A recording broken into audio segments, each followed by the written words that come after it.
guys came out we hot. had to, Yeah. bro. You guys came out I hot. got to hear this story. I was about to. I but had to. I knew that somebody. I sent it. I had to hear the story. Yeah, so this was kind of like right before I moved to LA. I got in a fatal car accident. I was actually with my brother, my best friend, and then my brother's best friend. Damn. And we were being dumb. We were kind of like, drinking some beers and shit. And we went out and visited my brother, and he had, my brother's best friend. He kind of had this like big ranch. It was like property and shit, stuff that we weren't really used to. It was like, this is gonna be fun. We go out, and it's probably like 2 in the morning. We had a whole bunch of beers and everything. We hop in this car, and we're like, let's go off-roading. And yeah, man. So we just like take this thing. We start going, through the property. Like we kind of go up on the hill, and we start just doing some crazy shit. And then all of a sudden, like I'm in the back right seat, right, of the Jeep. Yeah. And I'm sitting there, and I remember like he tries to make a turn and like presses the gas, and the wheel just starts spinning. And I'm like, we're not going anywhere. And I can feel it. And I'm sitting there, and then all of a sudden, bro, it's just like light tunnel, right? I'm just like in the middle of a light tunnel. I'm like, the last thing I remember is just like looking over. I see my buddy in the middle seat, just like mid-air in this thing, like anti-gravity almost, right? And then like, boom, just everybody ends up flying out of the windows. I mean, we went off a 300-foot cliff. And it had all these little ledges on the way down. Wow. But the very bottom point was 300 feet. And so I basically, I'm scalped, right? Like my shit got completely scalped.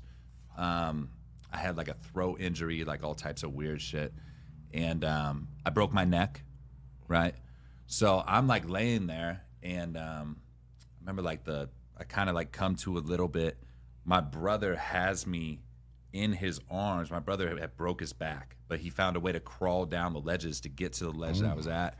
And he like tourniquets my head. He takes off his t-shirt, wraps his t-shirt around my head so I don't bleed out. And he just sits there and just compresses it for literally like 5-6 hours. We were just out there, and it was freezing cold. So we're like, and there's no cell service, and we're like, didn't look too good for us, right? Yeah.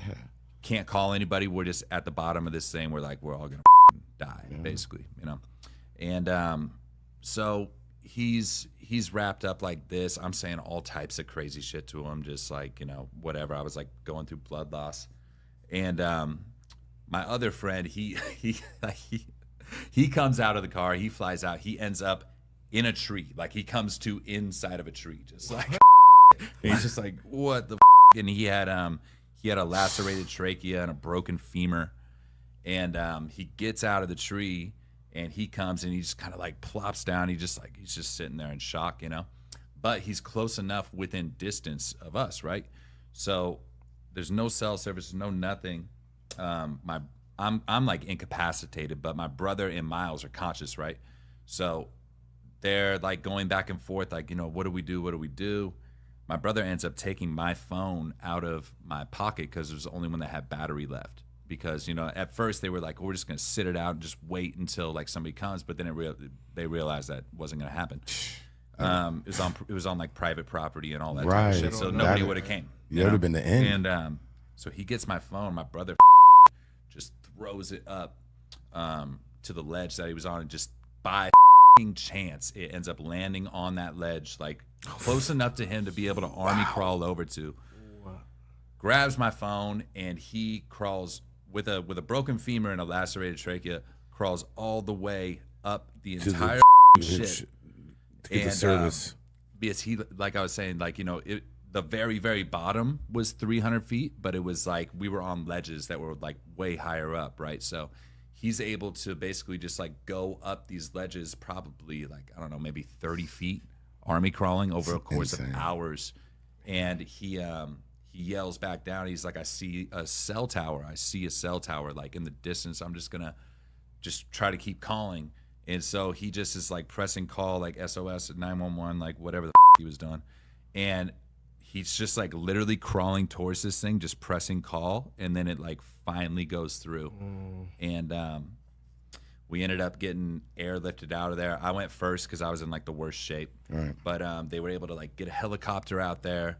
And then they sent guys down to where we were at, like got me on a stretcher. And so I'm like mostly unconscious for most of this shit, right? And then the first thing where I actually come to, like I'm fully passed out, and they drop my stretcher on the rocks. So as they're carrying me up, trying to get me up, they drop me on accident. And I'm just like, it's like, ugh. And that's like how I came to. And then they like, the guy at the bottom like catches it basically and like puts his leg and like keeps me from going back down, right, you know? Right. So then I'm just like, I just go back into shock. I just go out again. And then the next thing where I came to a little bit is I was in the helicopter as they're about to airlift me out of there, and they're like sticking some thing on my what is that, catheter? Yeah. Right, like sticking that up there, and like, you know, they're just like, you're gonna be fine, you know, whatever. And then I remember like the cool, you know, all my brother and my best friend, they get lifted out of there after. But the most wild thing, and I'm happy I wasn't really there for this, like conscious, was my brother and my best friend. They were saying that they could hear for hours and hours. The only person in the car that wore a seatbelt is the one who died. And so they could hear him just screaming at the bottom of this thing out of the car for like 6-7 hours straight. And they were like, that kind of like them a little bit. You know? And so I don't remember any of that shit because I was just like in my own like world. But I mean, I ended up having a near-death experience during that, right?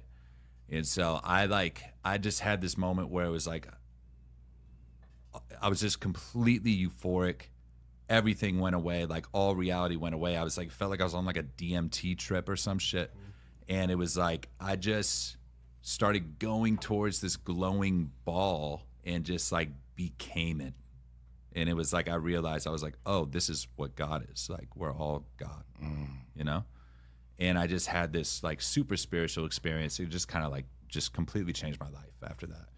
Wow. And then, so the next thing I wake up to is I'm in a hospital bed and I'm getting my head stapled. Like, that's what woke me up. It's like stapled back together and shit. I'm just like, you know? My mom's over there and she's like, oh shit. Like, okay, he's awake now. And like the most beautiful thing I've probably ever experienced was my best friend, who I didn't know what happened to any of them, by the way. Right. You know, so I was like, I don't know if like who is still alive or right. like, what the happened. Right. And I just remember like my best friend's over on the other side, like behind a curtain, but I just hear him, he's like, Bicino, Bicino. And like I knew his voice, right? So I was just like, oh, like, thank God. Yeah. Then I start tripping out. I'm like, where the is my brother? Where the is my brother? Where is he? Where is he? And it's like, he's at the other hospital. You know, they flew me into Fresno Trauma. And, man, like that experience, bro, I stayed there for quite a while in the hospital. And like I just remember like they had me next to this dude who had gotten stabbed. It was because it was trauma unit, right? So they're putting me in with people that just like the worst shit, that have gunshots, stabbed. Put me in, this guy got stabbed up. And I don't know if this was like a hallucination or whatever it was, but they turned the lights off and I'm just in there with this guy. And it was like nighttime. And I can't move. I'm fucking just like sitting there stuck. And I just hear this guy, like, it literally sounds like the devil is like talking to me. And like, I'm not like a religious guy, like right.